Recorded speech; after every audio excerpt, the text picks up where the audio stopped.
நலாஸ் நாட்டு சர்க்கரை நலமுடன் வாழ நலாஸ் இந்தியாவிலேயே நாட்டு சர்க்கரைக்கு ISI முத்திரை மற்றும் அக்மார்க் அங்கீகாரம் பெற்ற ஒரே நிறுவனம். தொடர்புக்கு 9047045000. ராமேஸ்வரம் மக்களின் ராமநாத சுவாமி கோவிலில் வழிபாட்டு உரிமையை மீட்க கோரி கோவில் நுழைவு போராட்டம் இன்று நடைபெற்றது. காவல்துறையினரின் தடுப்புகளை தாண்டி 500க்கும் மேற்பட்டவர்கள் சென்ற நிலையில் அவர்களை மறித்த காவல்துறையினர் கைது செய்ததால் பரபரப்பு ஏற்பட்டது.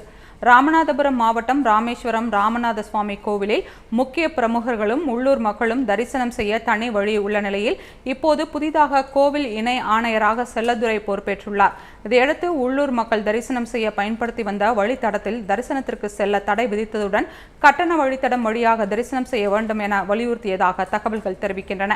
இந்நிலையில் வழிபாட்டு உரிமை தொடர்பாக கோவில் நிர்வாகம் மற்றும் பக்தர்கள் முன்னிலையில் சமாதான கூட்டம் நடைபெற்றது. ஆனால் கோவில் நிர்வாகம் கட்டண தரிசனம் வழியில் உள்ளூர் மக்கள் வர வேண்டும் என்று பிடிவாதமாக தெரிவித்ததை அடுத்து கோவில் நிர்வாகத்தின் இந்த போக்கை கண்டித்து கோவிலில் நுழைவு போராட்டம் நடைபெறும் என்று அறிவிக்கப்பட்டிருந்தது. இதன் காரணமாக கோவில் நுழைவாயிலில் தடுப்புகள் அமைத்து 100க்கும் மேற்பட்ட போலீசார் குவிக்கப்பட்டனர். கோவில் முன்பு உள்ளூர் பொதுமக்கள், அரசியல் கட்சியினர், பல்வேறு அமைப்பைச் சேர்ந்தவர்கள் என ஆயிரக்கணக்கானோர் திரண்டு கோவில் நிர்வாகத்திற்கு எதிராக கோஷமிட்டவாறு தடுப்புகளை தாண்டி கோவிலுக்குள் செல்ல முற்பட்டனர். மக்கள் நல பேரவை சார்பில் ராமேஸ்வரம் ராமநாத சுவாமி கோவிலில் உள்ளூர் மக்கள் தரிசனம் செய்ய பயன்படுத்திய வழித்தடத்தில் தரிசனம் செய்ய அனுமதிக்க கோரி மேற்கு கோபுரம் கோவில் வழியாக தடுப்புகளை தாண்டி போராட்டத்தில் ஈடுபட்டனர். காவல்துறையினர் 3 இடங்களில் அமைத்த தடுப்புகளை தள்ளிக்கொண்டு உள்ளே சென்றதை அடுத்து பொதுமக்களை காவல்துறையினர் கைது செய்தனர்.